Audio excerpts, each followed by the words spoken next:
For the ancient Romans, Hadrian's Wall marked the very edge of the civilized world. In the winter, the wind whips in from the north with snow in its teeth. This was obviously not going to be the favorite posting for a Mediterranean soldier. To cap it all, hostile tribes were never far away. But here, they had to stand. The last outpost which covered the whole of the known world. Imagine a snake 73 miles long, 10 feet wide, 20 feet high, built from millions of tons of stone and turf, twisting and turning over the landscape from sea to sea. This is where the Romans drew a line as if to say this far and no further, creating a division across an entire country. This is the mark to show that this land is ours. Here is the end of civilization. Behind us are order, law, and prosperity. Beyond this wall are only barbarians. The Romans had actually been in occupation up here for nearly 40 years before Hadrian's Wall is built. They'd briefly gone into Scotland, had to send a lot of troops abroad for other activities, withdrew to more or less the same line that Hadrian's Wall was eventually built on. The frontier was basically a lateral road from coast to coast, with forts every 7 or 8 miles along it. For a Roman soldier in a mile castle, with his comrades gathered from the corners of the known world, Hadrian's Wall represented safety, the military might which had forced conquered lands to give up their men to fight wars on the other side of the world. This was the greatest of all Roman fortifications.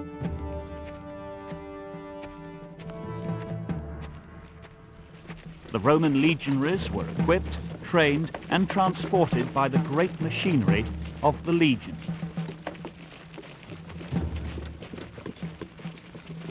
They faced mysterious, hostile lands, occupied by bearded and painted warriors, uncivilized, cunning, and deadly.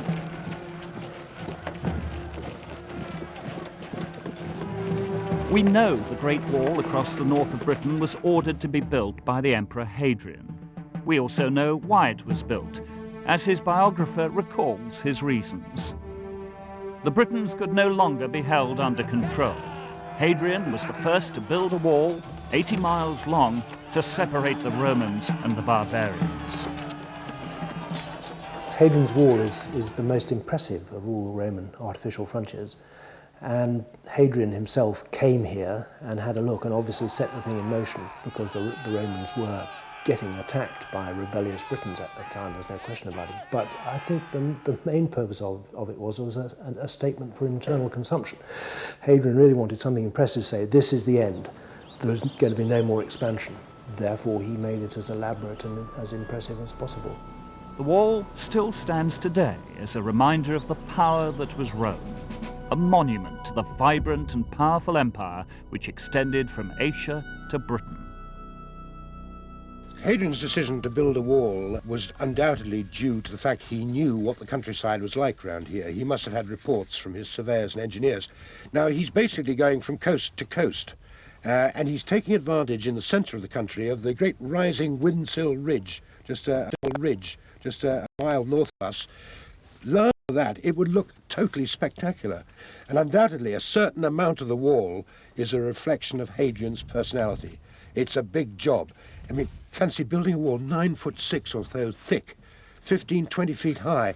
Ludicrous for the job it was supposed to do. But he built it because it's a symbol of himself. Today, many of these remains are strikingly well preserved as they wind over hillside, valley and crag. Standing against the rain and the cold in northern Britain, the dark stones contrast with the green of the land, in the midst of some of the wildest and most spectacular scenery in the British Isles. The sheer magnitude of the operation was an amazing feat of engineering. No bulldozers or mechanical diggers were used to dig the ditches and raise the wall.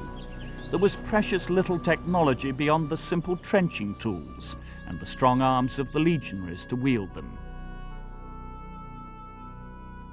This expresses so well the essential flavour of Rome and all it stood for at the height of its power. Here was a confident people, making the brave and bold decisions to mark a line from sea to sea with a wall.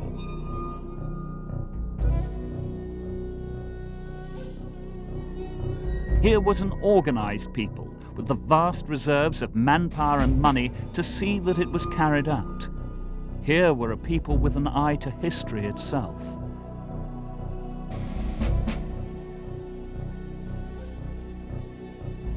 Having built it, they seemed ready to stand and guard it for over 300 years.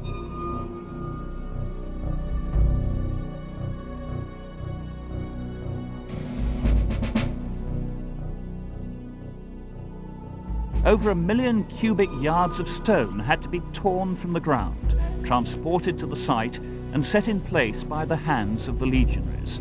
It began as a single wall, but it evolved in the building. By the time it was finished, it had become a complicated defensive system. What you've got to bear in mind about Hadrian's Wall as you see it now is that that is the final version. You know, ditch, wall with its mile castles, turrets and forts, then a lateral road, then the Great Vallum, and then to the south of the Vallum, of course, there's the original frontier line, the road running from coast to coast with its forts every 7 or 8 miles along it. When the Romans landed in Britain, they moved through the countryside constructing their crisscross network of roads, building their forts and dominating the land. The forts were mostly of a similar construction, with earth ramparts raised to surround the buildings within. These ramparts were crossed through wooden gatehouses and had watchtowers at the corners set to guard the buildings that lay inside.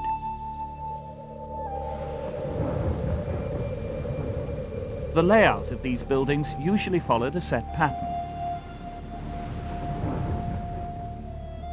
At the front, facing the enemy, were the barracks and stables for the troops stationed here. As well as common rooms for the men, there were separate rooms for the centurion and other officers. The barracks ranged down either side of a central road that led to the headquarters building. It was here, in a square building built around an open courtyard, that the day-to-day activities of the fort were organised. On the side of this building was a long, narrow hall with a dais at one end. This was the tribunal on which the commander stood to address his men. Behind this room were a series of smaller rooms, the central one of which was usually a shrine, and below this shrine was the fort's strong room. Alongside the headquarters building was the commander's house, another square building around an open courtyard, and to the rear were more barracks and the workshops.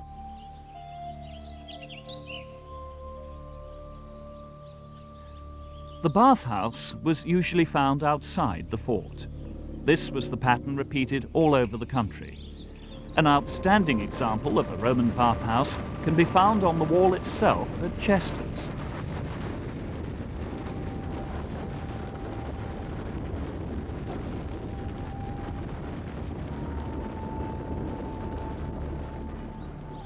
Built right next to the river, a complicated system of aqueducts brought water straight up into the bathhouse.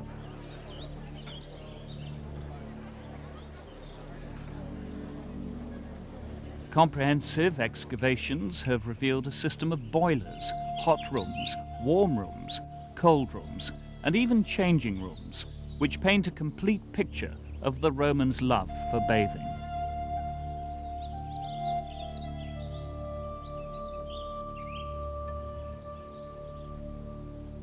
It was a line of forts like this that was first used to mark the northern frontier of Roman occupation in Britain. This line of forts, 2 of which can still be seen at Corbridge and Vindolanda, were linked by a road which we now call the Staingate.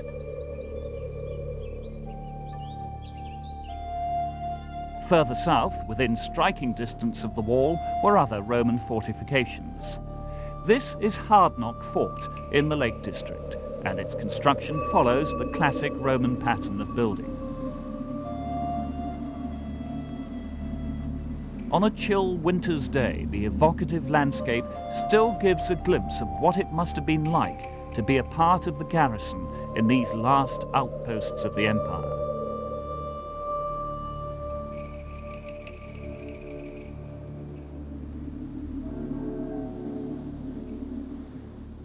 Like the wall and the network of forts, the Roman roads which connected them were no mean engineering feat in themselves. Built of layers of stone upon smaller stone, with a metalled and cambered surface to let the water drain into the ditches at its side, they provided the occupying troops with a quick means of getting from place to place. Forts were usually built 14 miles or so apart, as this was reckoned to be a day's march along a Roman road. By this means, the forces of occupation had both the communication structure and the power base to hold Europe.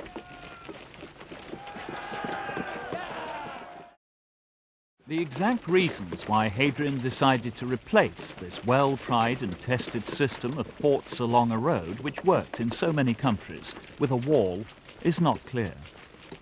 There was a crisis, general crisis on when Hadrian became emperor. I mean, the circumstances were very difficult. His predecessor died on his way back from a disastrous campaign in the east. He was proclaimed emperor by the army he was in command of in Syria.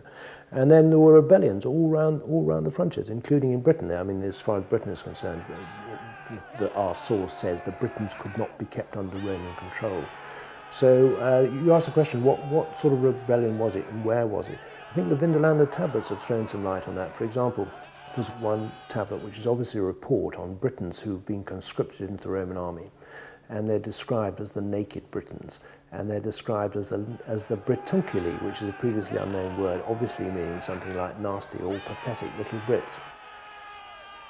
No love was lost between the Romans and these northern tribes, the Brigantes, Salgovae and Novantae.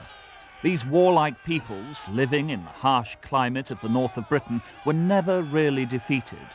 They may have been subdued and pacified, but smouldering resentment directed at the invading Romans appears to have been quick to burst into flame. The fact that they kept a large army up here, and you're talking of many thousands of men, is to a certain extent a sign that they failed in what they were trying to achieve up here. Because normally, by moving an army in and keeping people under control for a while, they sort of civilized those people, as they like to call it, and they then gradually withdrew their forces, as they did in Spain, as they did in parts of North Africa and so on. Here, they never succeeded. Now, that is presumably due to the nature of the people they were dealing with up here. A document found at Vindolanda, close to the wall, reveals how these Britons appeared to the Romans. It has been translated to read, "The Britons are unprotected by armour. There are very many cavalry. The cavalry do not use swords, nor do the wretched Britons take up fixed positions in order to throw javelins." Over the years, a number of folk legends have grown up, which include mythical victories over the Romans by barbarians. One of these is the disappearance of the 9th Legion. Rosemary Sutcliffe, the great children's author, used it as a basis for her famous story, The Eagle of the Ninth. In the book, she describes how the 9th Legion marched out of its barracks near York in the year 117 AD to deal with an uprising amongst the Caledonians, and was never heard of again.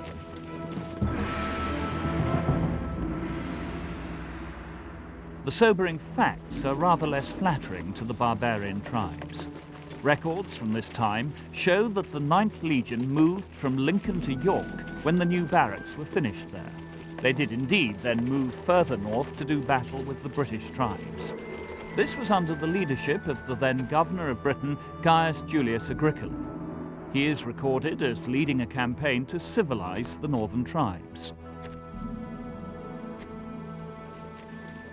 During the first year of this campaign, he failed to bring the Caledonians to battle. Instead, he was attacked himself. In a night attack by the tribesmen, he lost nearly 1/3 of his army, including elements of the 9th Legion. This is probably the incident that has passed into the folklore as the legend of the Lost Legion.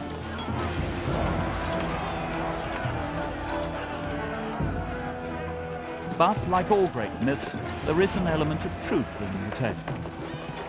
Discoveries over recent years have proved that the 9th Legion was actually destroyed in the line of duty, but in Syria over 40 years later in 161 AD. If a whole legion had been lost to the Caledonian tribes, it certainly would have been cause for comment. A Roman legion of that time consisted of nearly 6,000 men. As well as the legionaries, there were cavalry, auxiliaries and support troops, offering all sorts of different trades and skills to keep the army on the move. It would have been extremely rare for all these to have been in the same place at the same time. Nowadays, it's thought that the 9th Legion was probably withdrawn from Britain shortly after 155 AD. At that time, relations with the northern tribesmen and the British in general were becoming more settled.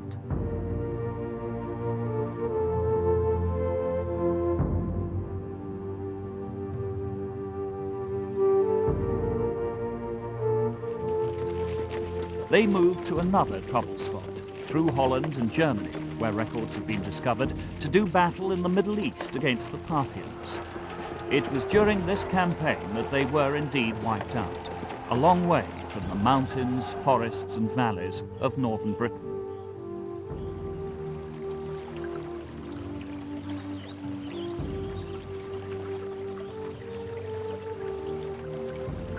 Nevertheless, the legend of the destruction of the 9th Legion echoes down through the mists of time. Even today, people standing on or near the wall have claimed to have heard and seen the ghosts of marching Roman soldiers.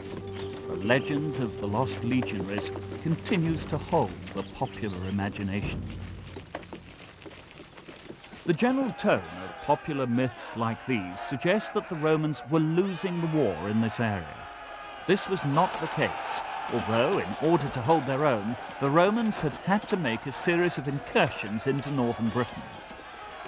Hadrian seems to have simply decided that too many scarce resources were being deployed, and that enough was enough. He ordered that a line had to be drawn to mark the northwestern frontier of Roman influence. It was across the wild countryside north of the Staingate forts that the wall was built. Naturally, they chose the more defensible parts of that landscape.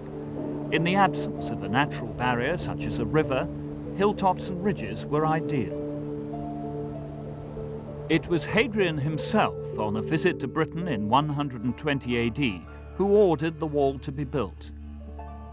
Right from coast to coast, such a wall is built, in spite of the fact that in this central sector here, there was never any threat from the north. No army has ever come down the centre in this area. It's all moors and bogs and swamps up there. And the poor old soldiers actually building the wall on the top must have known this. You know, what on earth is the point of building a wall here? And the centurion would quietly say, because you're told to do it, and that's the only reason you need to know. At first, it was to have a purely military function. The original wall was to be styled on the mound and fence constructions found in Germany and on other boundaries of the Roman Empire. The age of Roman expansion had come to a halt, and the time of consolidation was upon them. The wall was simply to mark this northwestern limit of the Roman Empire, to separate the Romans from the barbarians.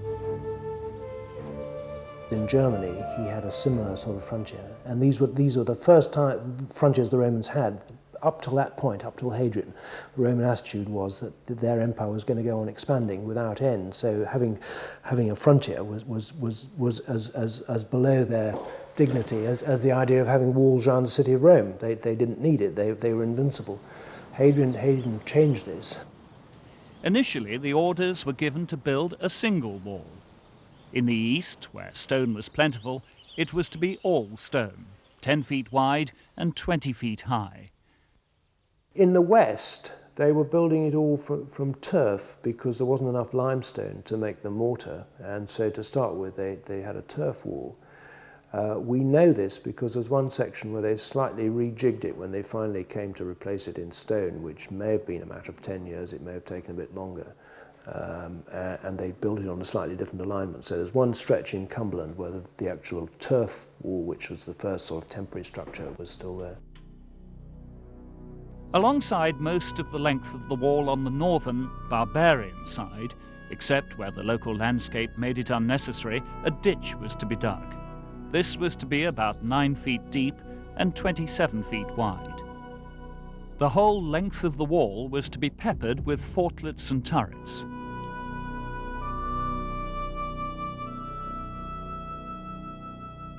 The fortlets, each with gates to the north and south, were to have accommodation for up to 32 troops and were to be built every Roman mile.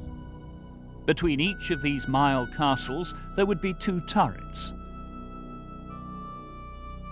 From these, the small garrisons stationed on the wall itself, probably drawn from auxiliaries recruited into the Roman legions from the British people themselves, looked northwards into the hostile lands beyond the wall.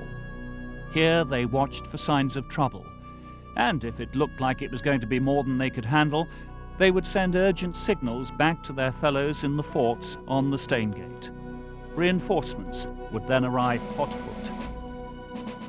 It seemed like a perfect solution to the problems of this turbulent frontier, and very soon men from every British legion were hard at work on the wall.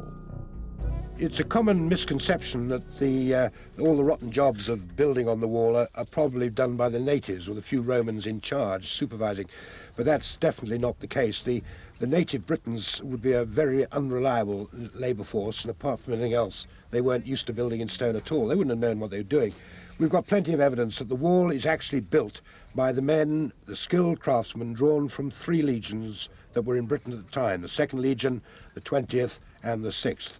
And they've left their building stones all the way along the wall, and we know they built it. Obviously, a legionary gang is given a sector of maybe 100 yards or so of wall to build, and the centurion in charge, once it's built, normally signs his name off on a special little tablet on the wall, many of which we've found. Even before it was finished, the plans were altered. Orders went out that the main fighting force was to be moved onto the wall itself. Presumably they were being attacked, or it was taking too long for the regiments to get up if there was an emergency, so they decided to put forts actually on the wall, in some cases across the wall. In the end, there were a total of 17 forts which are more or less on the wall. There were 1 or 2, such as Vindolanda, which were left, although it's a mile away. There are a few others which are not actually joined on physically to the wall, but in many cases they actually were astride the wall with 3 gateways, 2 at the side and one on the north side, beyond the wall, probably for cavalry, so that cavalry could come out in strength simultaneously from the 3 gateways. That was what you can call the 3rd stage. And it must have been absolutely maddening because they'd already built the wall, and turrets and mile castles in some cases had to be demolished, and then they put the fort there. It was also ordered that the wall itself should be narrowed to 8 feet rather than 10, and that it should be extended in stone at each end to protect the flanks, as long as they could get the limestone.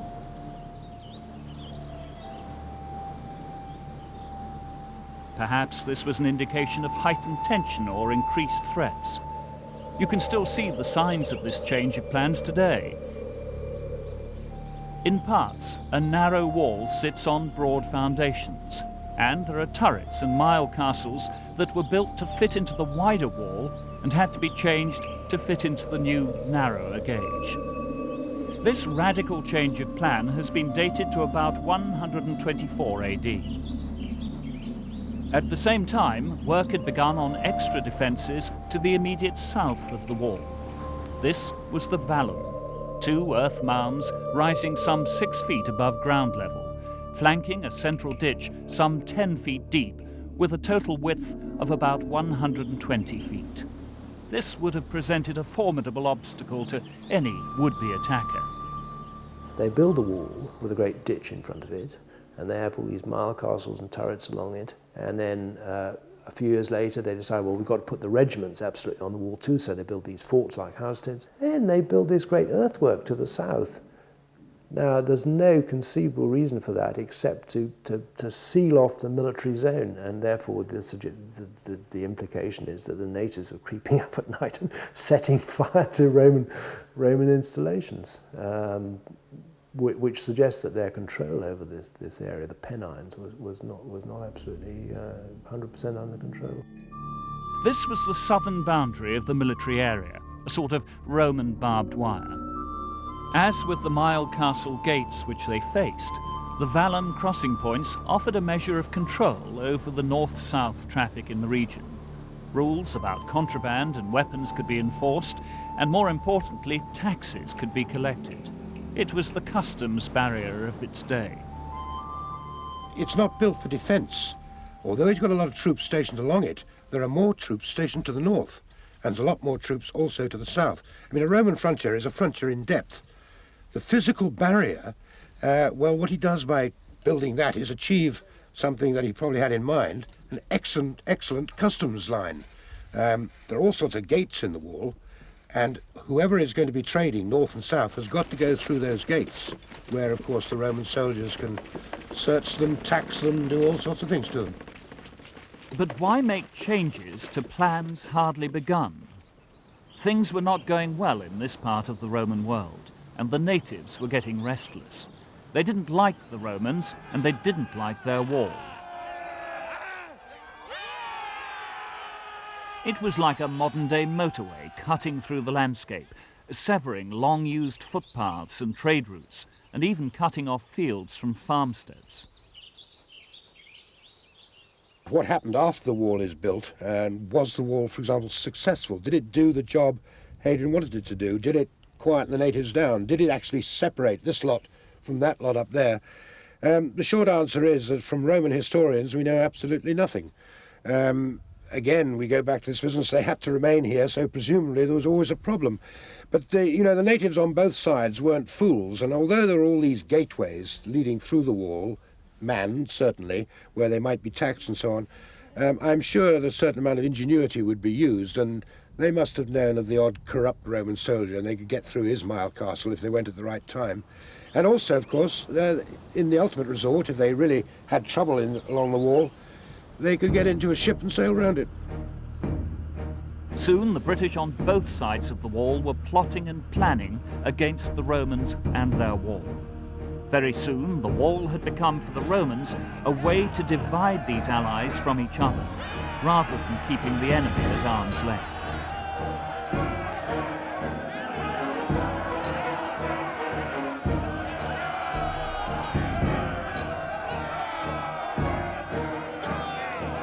The military purpose had changed as well. No longer the passive line of watchtowers. If there was a threat from the northern tribes, the Roman troops could mass under the excellent cover of the wall. Their enemies would be unable to see this and could not foresee where the mighty army would sally forth against them. Meanwhile, the Valum protected their backs.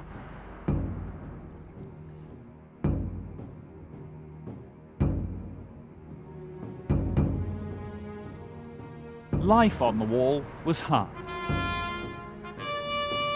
This was no fertile region of Roman influence. There were no locals to adopt Roman ways, such as there were in the south. There was no one who was prepared to come to this stark wilderness region to build their villas and farms to share the administrative load. The garrison town and supply base at Corbridge were the sole example of urbanization. It's true that small settlements for retired legionaries and traders made a brief appearance, and civilian villages grew up under the protection of the forts. But this remained mainly a military area. Other documents found at Vindolanda give more of an insight to this. One, written on thin oak bark and dated to a day in May around AD 90, gives an account of the forces stationed at that fort. At that time, there were 751 men, led by 6 centurions assigned to the fort, although 470 were not actually there. they were absent on other duties. Some were collecting the pay, others were in London, and some 300 and their centurion were at Corbridge. This was likely to be a group of new British recruits undergoing their basic training before taking their place in patrolling the wall.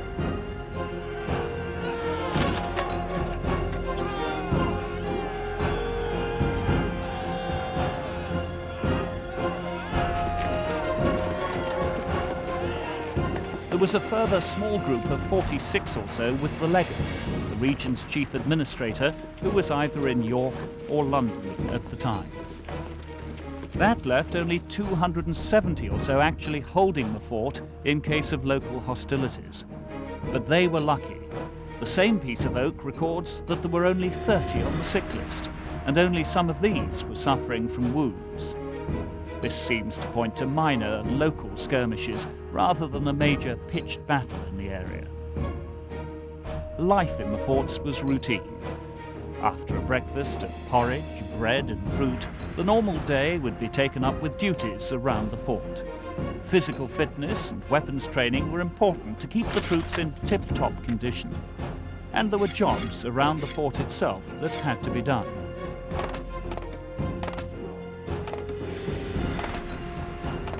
Supplies of food and building materials had to be gathered. The workshops had to be manned.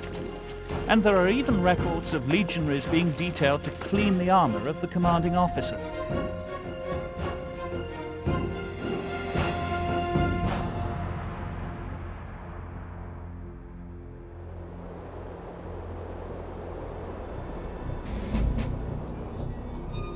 Guard duties were not confined to the fort, but covered important local resources like mines and mills, or escorting trading caravans. The main duties, however, would probably have been patrolling, either along the line of the wall or to the lands to the north.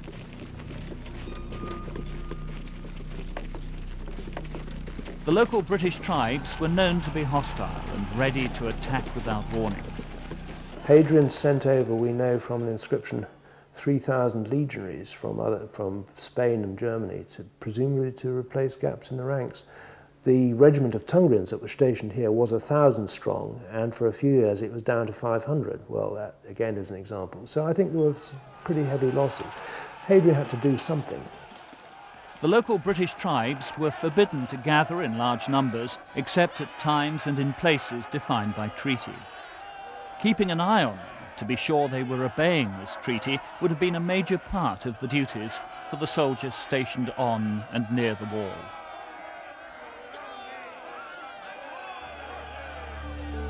Hadrian's wall was finished, and life had settled into a routine.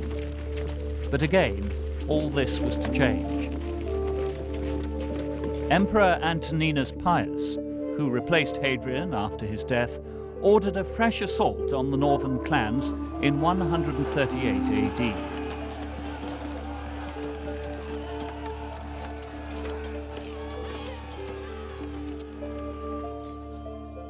This was a highly successful campaign and pushed back the northern tribes.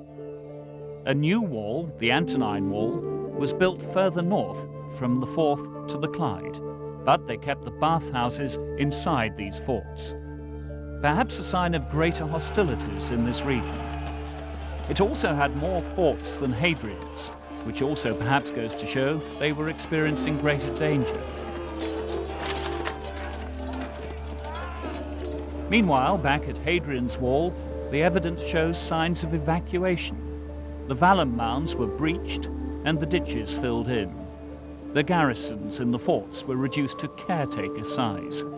Even the gates at the mile castles were taken off their hinges. The frontiers of Rome had been pushed further into the lands of the barbarians. But not for long. 17 years later, the Brigantes revolted, and within 6 months, Hadrian's Wall had been reoccupied and its defences hardened in the face of this new threat. This pattern of events, expansion followed by retreat, was to be repeated at least once more in the following 20 years.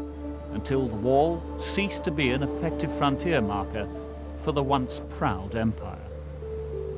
One of the things you've got to bear in mind about Hadrian's Wall is that it was a typical multi-million-pound government job. It was built and completed in Hadrian's lifetime. A few years later, Hadrian then dies. What happens to this huge, vast project? Short answer is it's abandoned, it's boarded up, and they go back into Scotland for a while under Antoninus Pius. And for 10 odd years, it must have just been mothballed down here. Now, as it happens, they find they don't want to stay in Scotland for a variety of reasons, and the wall is then reoccupied. And it is more or less maintained, with a few hiccups, to the end of the Roman period of rule. On all the forts, there are signs of destruction from time to time and rebuilding.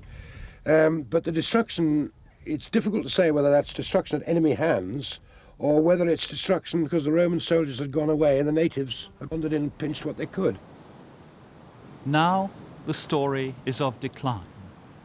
Records speak of the British tribes crossing the wall in force about 180 AD. It looks like they were able to burst through the centre without opposition, but the rest of the wall was untouched. It was after this that Roman troops were pulled back towards Rome from Britain to help with Clodius Albinus's attempt to become emperor, and the British tribes saw their chance. There were great battles and much destruction.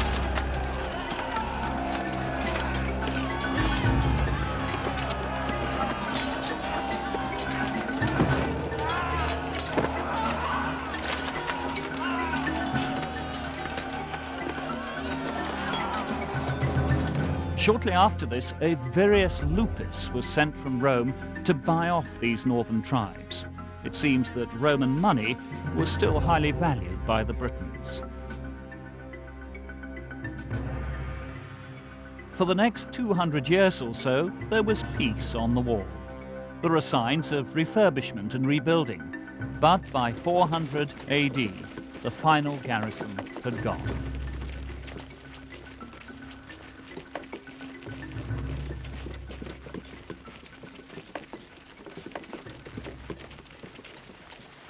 The wall was left deserted to the elements and the sky. The slow process of decay and destruction now began.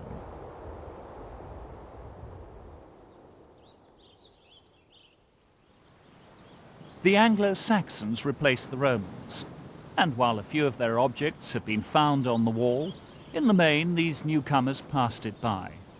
Maybe they feared the might and power that had raised this set of marking stones. Perhaps some descendants of the soldiers continued to live in the forts or their associated civilian settlements. We cannot say. They withdraw their authority from Britain, tell the Britons to look after themselves, and you get chaos. You get the breakdown of law and order, and with the breakdown of law and order, the breakdown of trade. And with that, no way can you maintain this huge population up here. People drift away. A few people would stay on, subsistence farming and so on. And then eventually you get the Anglo-Saxons, the Vikings and all this lot coming in. And the wall ceases to exist. Only at Vindolanda has any post-Roman inscription been found, and that dates to about only 500 AD. But the wall had not been forgotten, and accounts by writers of the time after the Romans have persisted to the present day. Most notable is that of the Venerable Bede, who in about 730 AD gave a good description of it. He said it was then 8 feet wide and 12 feet high. This account may well have resulted from his own observations, as his monastery at Jarrow lay close to the eastern end of the wall. But when it came to dating the wall, or to its purpose, he depended more on local, garbled tales. He assigned a date some 250 years too late for its building, and presented the erroneous view that it had been built to keep out the Picts and the Scots. This view has continued until the present day.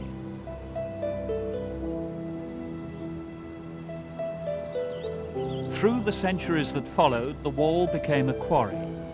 The stone, won so hard from the ground by the hands of Roman legionaries, was easy pickings for those building churches, houses, farms, or even simple dry stone walls.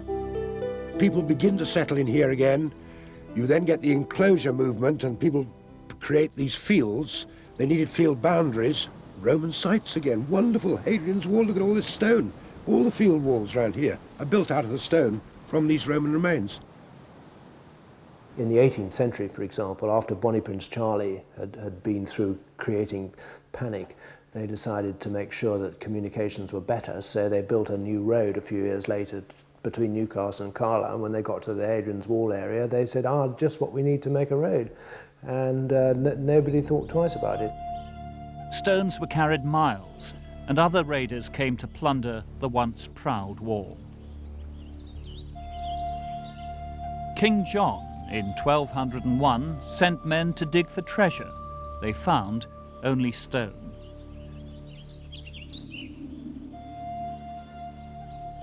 Local brigands in the 17th century used housesteads as their base from which to range out over the local countryside. And the local gentry, when they wanted to decorate and adorn their great houses with inscriptions and sculpture, came to the wall to join in with the destruction. It was 300 years after the excavations of King John that the age of serious observations began. Accounts from the 16th century still prove a useful, if not valuable, record of the state of the wall at that time. In fact, it was not until the writings of the Reverend John Hodgson in 1840 that the wall, its forts and vallum were correctly attributed to Hadrian and his time. This was also the time of excavation along the wall. Site reports record the continuing decline and disappearance of this once proud frontier marker. All this was reversed mainly through the work of one man, John Clayton of Chesters. During his long life, 1792 to 1890, he bought many miles of the wall and several of its forts from the local landowners. He then proceeded to dig up the walls, turrets, mile castles, and parts of the forts at Chesters and Housesteads. He even built a museum into which he gathered his finds. That still stands today and can be visited at Chesters. He set the pattern for the work that was to follow and which continues to this day.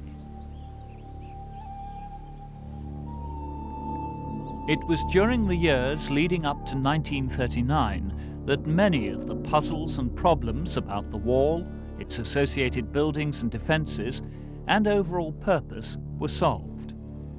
Nevertheless, there are still large areas where our knowledge is imperfect. There remains much to be discovered about the wall and its true place in Roman history. The remains that haven't yet been excavated, and that must be about 98% of Hadrian's Wall hasn't yet been excavated, they're safe under the turf, protected as well as they can be by ancient monuments legislation, which means that even archaeologists, if they want to look at these remains, have to get special permission from the Secretary of State to excavate and examine what's under the ground. So it's reasonably safe now, what's left of it. Large swathes of the wall have now passed into the care of the nation. Some parts are looked after by English Heritage, others by the National Trust, while still more areas are cared for by charitable trusts. Now the main work is conservation rather than restoration. And much of the wall itself has been consolidated following the ravages of time and stone robbers. The wall is photographed and drawn as it is before the stones are removed one by one. They are numbered and placed to one side. When the original Roman mortar is reached, everything is cleaned and washed. Then the stones are replaced in what is thought to have been their original position using modern mortar. No attempt is made to restore the wall, and no new stone is added.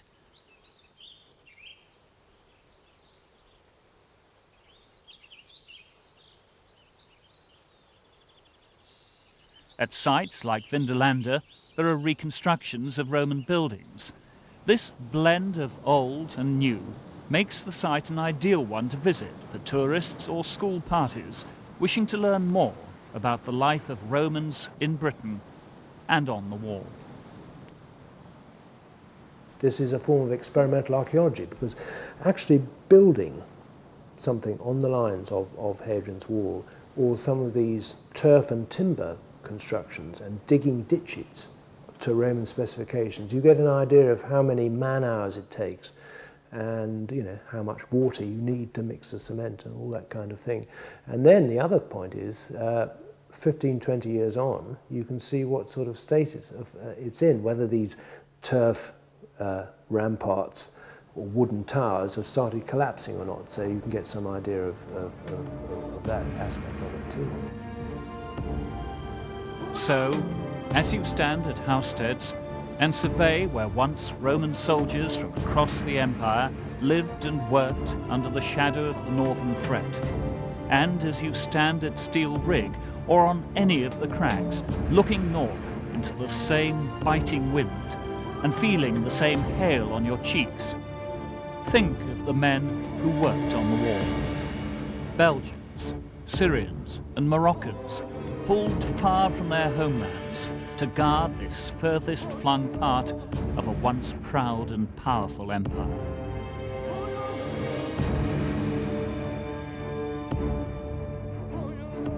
Remember too those archaeologists of the 19th century and beyond. Without their work, Hadrian's Wall would be one of Britain's and the world's lost treasures.